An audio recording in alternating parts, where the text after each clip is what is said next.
बिस्मिल्लाहिर्रहमानिर्रहीम। अस्सलाम वालेकुम बच्चों। प्यारे बच्चों, आज हम कलमा की इक़साम के बारे में पढ़ेंगे। तो सबसे पहले कलमा क्या होता है? कलमा और महमिल जैसा कि आप पहले पढ़ चुके हैं।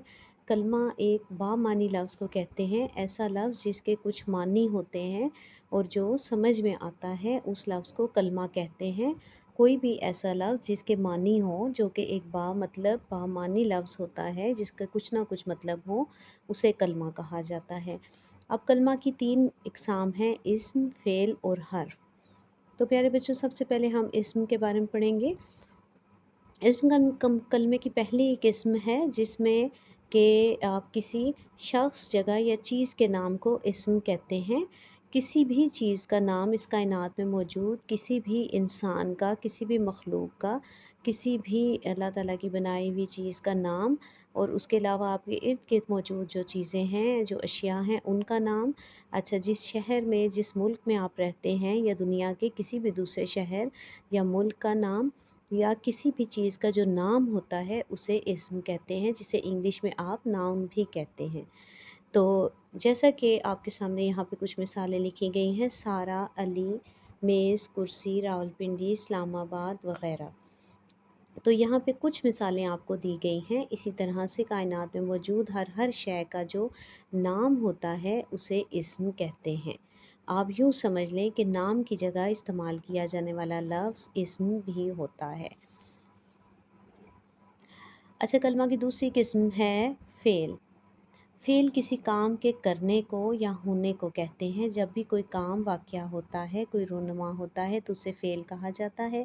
फ़ेल को इंग्लिश में आपने वर्ब पढ़ा है, तो जो भी काम है, जो काम हम देख रहे हैं, जो हम कर रहे हैं या जो हमारे इर्द-गिर्द हो रहा है, उसे फ़ेल कहा जाता है।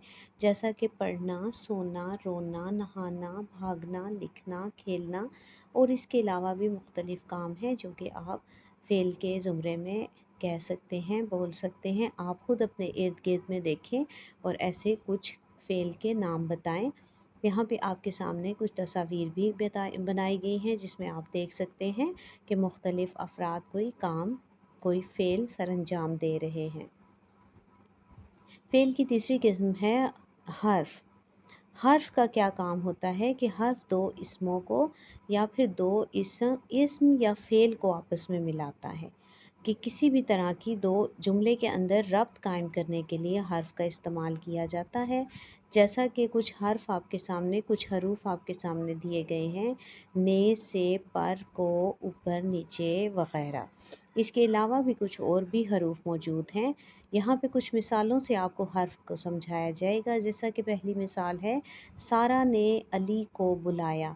आप देखें, इसमें कुछ हर्फ़ लगाए गए हैं। सारा के बाद ने लगाया गया है। यहाँ पे इस्तेमाल होने वाला हर्फ़ है ने। मैं आपको इसको थोड़ा सा तफ़सील से समझाती हूँ। जैसा कि फ़र्ज़ करें, आप इस ने को यहाँ से मिटा देते हैं, अली को भी मिटा देते हैं, बुलाया। अब आप ये जुमला ज़रा हर्फ़ के बग़ैर देखें, सारा अली बुलाया।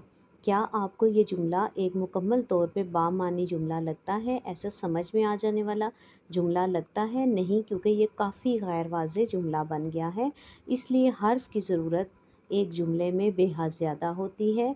हर्फ़ के बग़ैर वो जुमला अधूरा होता है, मुकम्मल नहीं होता और मुकम्मल तौर पे एक बामानी जुमला नहीं बनता। दूसरे जुमले से इसको मज़ीद बेहतर तौर पे समझें, असलम मेज़ पर बैठ गया। अब आप इसमें से हर्फ़ को कट कर दें जो कि पर है, तो आप देखेंगे कुछ इस तरह से जुमला बनता है, असलम मेज़ बैठ गया। अब आप देखिए, जब हम हर्फ़ का इस्तेमाल नहीं करेंगे जुमले के अंदर तो वो जुमले का वज़न ख़राब हो जाएगा। और हर्फ़ इसीलिए दो इसमों को या फिर इस्म और फ़ेल को आपस में मिलाने का काम सरअंजाम देता है। अगले जुमले में देखें, छत पर धूप है। अब आप इसमें से भी हर्फ़ हटा दें, छत धूप है, तो ये भी एक सही जुमला नहीं है। रावलपिंडी इस्लामाबाद के करीब साथ वाक़ है। अब इसमें से अगर आप के हटा देंगे तो आपको ये भी जुमला जो है वो सही नहीं लगेगा।